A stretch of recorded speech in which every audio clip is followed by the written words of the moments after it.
Welcome back. In this video, we're going to talk about the second topic in this chapter, which is the foreign exchange markets. Okay, oftentimes we would just say Forex or FX market, okay, for short. And this is a set of markets instead of a single one, where foreign currencies and other assets are exchanged for domestic ones.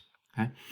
So this is the definition, and let's take a look at the quantitatively how big this market is. Okay, and in April 2019, the global forex market traded $6.6 trillion per day.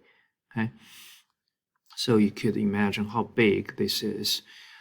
This is up from $400 billion per day in 1989. In other words, in the past 3 decades, the size of the forex market increased about 13 times. Okay, and the major forex centers around the globe include London, New York, Singapore, and Hong Kong. Okay.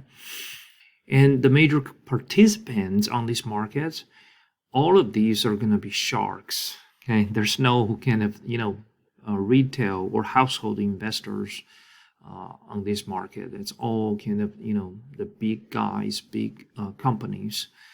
The first group of the participants are the commercial banks and other depository institutions. So they hold a huge amount of deposits with different currencies. So they would like to trade with each other, okay, for profit for sure.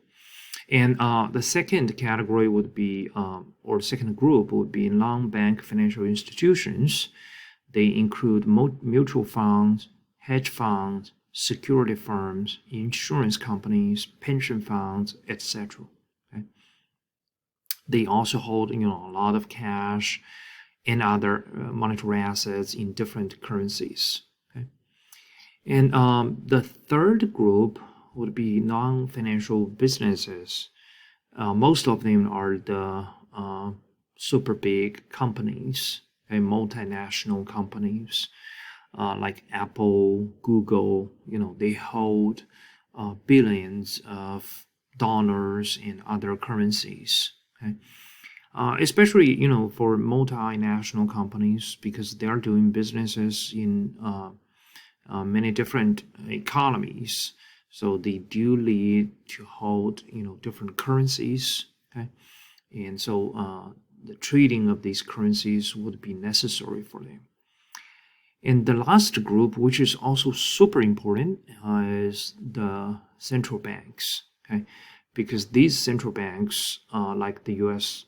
Federal Reserve, they hold their official reserves, for other currencies, okay? So they also transact, they buy and sell with each other, okay, with the currencies they hold, okay? And for example, Bank of Japan, the central bank of Japan would hold, U.S. dollars, euro, British pounds, Chinese yuan, different currencies, and they will make adjustment on the basis of their purpose of monetary policies. All right. Okay.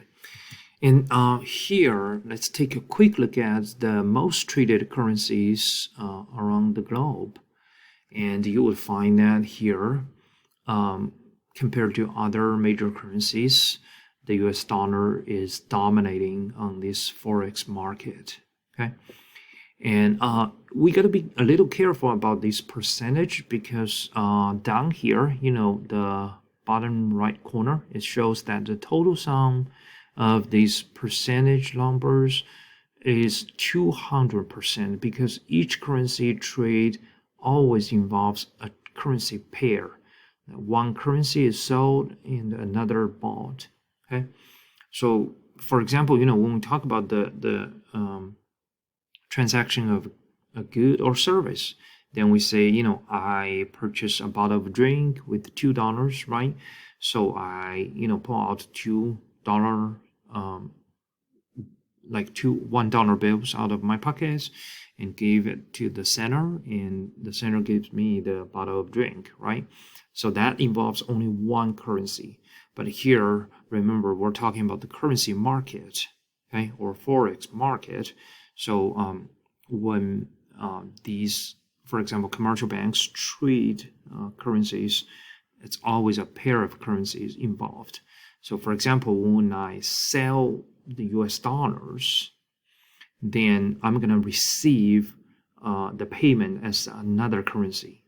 For example, Japanese yen, right? So if I'm selling $1, and no matter who is purchasing that, and he or she or that institution would give me 128 yen, Japanese yen, right?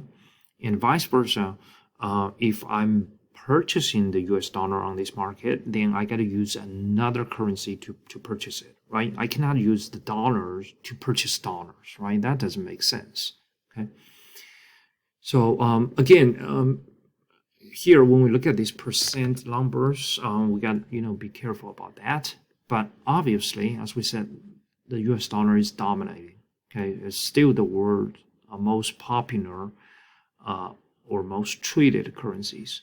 The second one is euro, okay? The third one is Japanese yen, okay? And you will find that the other currencies altogether account for a relatively smaller share on this market compared to the first four or five major currencies. Okay. Now here I would like to leave another question for you guys to guess. Okay, or if you want, you can also Google it. So which ones are going to be the most traded currency pairs? Okay. In other words, as we said, the USD JPY, right? That is one pair, or the US dollars euro, that's another pair, right? Or Japanese yen and euro, that's the third pair, right? So among these pairs of currencies, which pairs are going to be the most traded or most popular on the Forex market? Okay. Bring your guesses or certain results to class, we can discuss. Now, before you do the Google search or guess, I would,